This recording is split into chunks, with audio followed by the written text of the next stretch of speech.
ನಮಸ್ಕಾರ ವೀಕ್ಷಕರೇ, ಗೃಹಲಕ್ಷ್ಮಿ ಯೋಜನೆಯ ಪ್ರತಿಯೊಂದು ಫಲಾನುಭವಿಗಳು ಈ ಒಂದು ವಿಡಿಯೋನ ತಪ್ಪದೆ ನೋಡಿ. ಸರ್ಕಾರದಿಂದ ಗೃಹಲಕ್ಷ್ಮಿ ಯೋಜನೆಯ ಎಲ್ಲ ಫಲಾನುಭವಿಗಳಿಗೆ ಒಂದು ಭರ್ಜರಿ ಗುಡ್ ನ್ಯೂಸ್ ಇದೆ. ಅಂದರೆ ಈ ಒಂದು ಸಿಹಿ ಸುದ್ದಿಯ ಪ್ರಕಾರ ಈಗಾಗಲೇ ಯಾರಿಗೆಲ್ಲ ಗೃಹಲಕ್ಷ್ಮಿ ಯೋಜನೆಯ ಹಣ ನಮ್ಮ ಬ್ಯಾಂಕ್ ಖಾತೆಗೆ ಬಂದಿಲ್ಲ ಅಂತ ಹೇಳ್ತಾ ಇದ್ದಾರಲ್ಲ, ಅಂತಹ ಫಲಾನುಭವಿಗಳಿಗೆ ಸರ್ಕಾರದಿಂದ ಒಂದು ಸಿಹಿ ಸುದ್ದಿ ಇದೆ.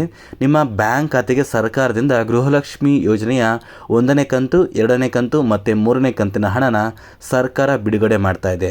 ಹಾಗಾದರೆ ಬನ್ನಿ ಸ್ನೇಹಿತರೆ, ನಿಮ್ಮ ಬ್ಯಾಂಕ್ ಖಾತೆಗೆ ಯಾವ ಒಂದು ದಿನ ಸರ್ಕಾರ ಈ ಒಂದು 3 ಕಂತುಗಳ ಹಣನ ಬಿಡುಗಡೆ ಮಾಡ್ತಾ ಇದೆ ಮತ್ತು ಯಾವ ಫಲಾನುಭವಿಗಳಿಗೆ ಸರ್ಕಾರ ಈ ಒಂದು ಹಣನ ಬಿಡುಗಡೆ ಮಾಡ್ತಾ ಇದೆ ಅಂತ ನಾನು ನಿಮಗೆ ಈ ಒಂದು ವಿಡಿಯೋದಲ್ಲಿ ಮಾಹಿತಿನ ಕೊಡ್ತಾ ಇದ್ದೀನಿ. ಅದಕ್ಕಿಂತ ಮುಂಚೆ ವಿಡಿಯೋ ನೋಡ್ತಾ ಇರೋ ಪ್ರತಿಯೊಬ್ಬರಿಗೂ ಕೂಡ ನಂದು ಒಂದು ಚಿಕ್ಕ ರಿಕ್ವೆಸ್ಟ್ ಇದೆ. ದಯವಿಟ್ಟು ಪ್ರತಿಯೊಬ್ಬರೂ ಚಾನಲ್ನ ಸಬ್ಸ್ಕ್ರೈಬ್ ಮಾಡ್ಕೊಳ್ಳಿ, ಹಾಗೆ ವಿಡಿಯೋಗೆ ಒಂದು ಲೈಕ್ನ ಕೊಡಿ. ತುಂಬ ಜನ ವಿಡಿಯೋನ ನೋಡ್ತಾ ಇದ್ದೀರಾ, ಆದರೆ ಇನ್ನೂ ಕೂಡ ಚಾನಲ್ನ ಸಬ್ಸ್ಕ್ರೈಬ್ ಮಾಡ್ಕೋತಾ ಇಲ್ಲ. ದಯವಿಟ್ಟು ಪ್ರತಿಯೊಬ್ಬರೂ ಚಾನಲ್ನ ಸಬ್ಸ್ಕ್ರೈಬ್ ಮಾಡಿಕೊಂಡು ಹಾಗೆ ವಿಡಿಯೋಗೆ ಒಂದು ಲೈಕ್ ಕೊಡಿ ಅಂತ ನಿಮ್ಮ ಹತ್ರ ರಿಕ್ವೆಸ್ಟ್ ಮಾಡ್ಕೋತಿದ್ದೀನಿ. ನೋಡಿ ಸ್ನೇಹಿತರೆ, ಗೃಹಲಕ್ಷ್ಮಿ ಯೋಜನೆಯ ಹಣ ಇಲ್ಲಿಯವರೆಗೂ ಸಾಕಷ್ಟು ಫಲಾನುಭವಿಗಳ ಬ್ಯಾಂಕ್ ಖಾತೆಗೆ ಬಂದೇ ಇಲ್ಲ. ತುಂಬ ಜನ ಒಂದು ಕಮೆಂಟ್ ಮೂಲಕ ತಿಳಿಸ್ತಾ ಇದ್ದೀರಾ, ನಮ್ಮ ಬ್ಯಾಂಕ್ ಖಾತೆಗೆ ಗೃಹಲಕ್ಷ್ಮಿ ಯೋಜನೆಯ ಹಣ ಬಂದಿಲ್ಲ, ನಾವು ಏನು ಮಾಡಬೇಕು, ನಮ್ಮ ದಾಖಲಾತಿಗಳು ಎಲ್ಲ ಸಹ ಸರಿಯಾಗಿದೆ.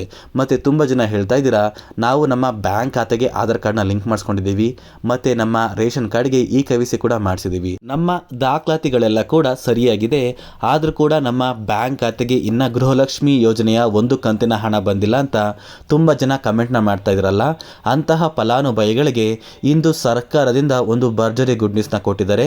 ಈ ಒಂದು ಗುಡ್ ನ್ಯೂಸ್ನ ಪ್ರಕಾರ ನಿಮ್ಮ ಬ್ಯಾಂಕ್ ಖಾತೆಗೆ ಸರ್ಕಾರ ಪೆಂಡಿಂಗ್ ಇರುವಂತಹ ಫಲಾನುಭವಿಗಳಿಗೆ ಹಣನ ಬಿಡುಗಡೆ ಮಾಡ್ತಾ ಇದೆ. ಇಂತಹ ಫಲಾನುಭವಿಗಳ ಬ್ಯಾಂಕ್ ಖಾತೆಗೆ ನಾಳೆಯಿಂದ ಗೃಹಲಕ್ಷ್ಮಿ ಯೋಜನೆಯ ಹಣ ಬಿಡುಗಡೆ ಆಗ್ತದೆ. ಸ್ನೇಹಿತರೆ, ನಿಮ್ಮ ಬ್ಯಾಂಕ್ ಖಾತೆಗೆ ಒಟ್ಟಿಗೆ 6,000 ಹಣ ಬರುವಂತಹ ಸಾಧ್ಯತೆ ತುಂಬಾ ಇದೆ. ತುಂಬ ಫಲಾನುಭವಿಗಳು ನಮ್ಮ ದಾಖಲಾತಿಗಳನ್ನೆಲ್ಲ ತಿದ್ದುಪಡಿ ಮಾಡಿಸಿದ್ದೀವಿ ಅಂತ ಹೇಳ್ತಾ ಇದ್ದೀರಲ್ಲ, ಅಂತಹ ಫಲಾನುಭವಿಗಳಿಗೆ ಈ ಒಂದು ವಿಷಯ ತುಂಬ ಸಿಹಿ ಸುದ್ದಿ ಆಗಿರುತ್ತೆ.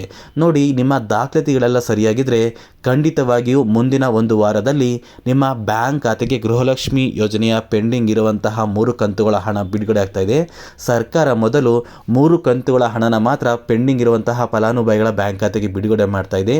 ಈ 3 ಕಂತುಗಳ ಹಣ ನಿಮ್ಮ ಬ್ಯಾಂಕ್ ಖಾತೆಗೆ ಬಂದ ನಂತರ ನಿಮ್ಮ ಬ್ಯಾಂಕ್ ಖಾತೆಗೆ 4ನೇ ಕಂತಿನ ಹಣನ 5ನೇ ಕಂತಿನ ಹಣದ ಜೊತೆಗೆ ಸರ್ಕಾರ ಬಿಡುಗಡೆ ಮಾಡುತ್ತೆ. ಸ್ನೇಹಿತರೆ, ಇಲ್ಲಿ ಸರ್ಕಾರ ಒಟ್ಟಿಗೆ 6,000 ಹಣನ ಪ್ರತಿಯೊಂದು ಫಲಾನುಭವಿಗಳ ಬ್ಯಾಂಕ್ ಖಾತೆಗೆ ಬಿಡುಗಡೆ ಮಾಡ್ತಾ ಇದೆ. ನಿಮ್ಮ ಬ್ಯಾಂಕ್ ಖಾತೆಗೆ ಆದಷ್ಟು ಬೇಗ ಗೃಹಲಕ್ಷ್ಮಿ ಯೋಜನೆಯ ಪೆಂಡಿಂಗ್ ಇರುವಂತಹ ಹಣ ಬಂದೇ ಬರುತ್ತೆ ಸ್ನೇಹಿತರೆ. ಮತ್ತು ಸ್ನೇಹಿತರೆ, ಈ ಒಂದು ಪೆಂಡಿಂಗ್ ಇರುವಂತಹ ಹಣ ಯಾವ ಜಿಲ್ಲೆಗಳ ಫಲಾನುಭವಿಗಳ ಬ್ಯಾಂಕ್ ಖಾತೆಗೆ ಬಿಡುಗಡೆ ಆಗ್ತಾ ಇದೆ ಅಂದರೆ, ಕರ್ನಾಟಕದಲ್ಲಿ ಇರುವಂತಹ ಪ್ರತಿಯೊಂದು ಜಿಲ್ಲೆಗಳ ಫಲಾನುಭವಿಗಳ ಬ್ಯಾಂಕ್ ಖಾತೆಗೆ ಗೃಹಲಕ್ಷ್ಮಿ ಯೋಜನೆಯ ಪೆಂಡಿಂಗ್ ಇರುವಂತಹ ಹಣ ಬಿಡುಗಡೆ ಆಗ್ತಾ ಇದೆ. ನಿಮ್ಮ ಬ್ಯಾಂಕ್ ಖಾತೆಗೆ ಇಲ್ಲಿಯವರೆಗೂ ಗೃಹಲಕ್ಷ್ಮಿ ಯೋಜನೆಯ 1ನೇ ಕಂತಿನ ಹಣ ಮಾತ್ರ ಬಂದಿದ್ದರೆ, ನಿಮ್ಮ ಬ್ಯಾಂಕ್ ಖಾತೆಗೆ ಒಟ್ಟಿಗೆ 2ನೇ ಕಂತಿನ ಹಣ ಮತ್ತು 3ನೇ ಕಂತಿನ ಹಣ ಬರುತ್ತೆ ಸ್ನೇಹಿತರೆ. ಒಟ್ಟಿಗೆ ನಿಮ್ಮ ಬ್ಯಾಂಕ್ ಖಾತೆಗೆ 4 ಕಂತುಗಳ ಹಣ ಬರುತ್ತೆ.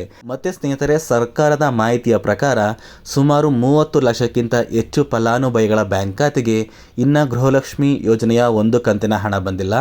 ಅಂತಹ ಫಲಾನುಭವಿಗಳ ಬ್ಯಾಂಕ್ ಖಾತೆಗೆ ಗೃಹಲಕ್ಷ್ಮಿ ಯೋಜನೆಯ ಎಲ್ಲ ಕಂತುಗಳ ಹಣ ಬಿಡುಗಡೆ ಆಗ್ತಾ ಇದೆ.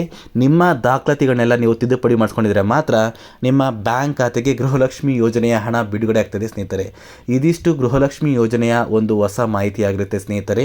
ನಾನು ನಿಮಗೆ ಈ ಒಂದು ವಿಡಿಯೋದಲ್ಲಿ ಕೊಟ್ಟಿರುವಂಥ ಮಾಹಿತಿ ನಿಮಗೇನಾದ್ರೂ ಇಷ್ಟ ಆಗಿದ್ರೆ ದಯವಿಟ್ಟು ಪ್ರತಿಯೊಬ್ಬರೂ ಚಾನಲ್ನ ಸಬ್ಸ್ಕ್ರೈಬ್ ಮಾಡ್ಕೊಳ್ಳಿ ಮತ್ತು ವಿಡಿಯೋಗೆ ಲೈಕ್ ಮಾಡಿ.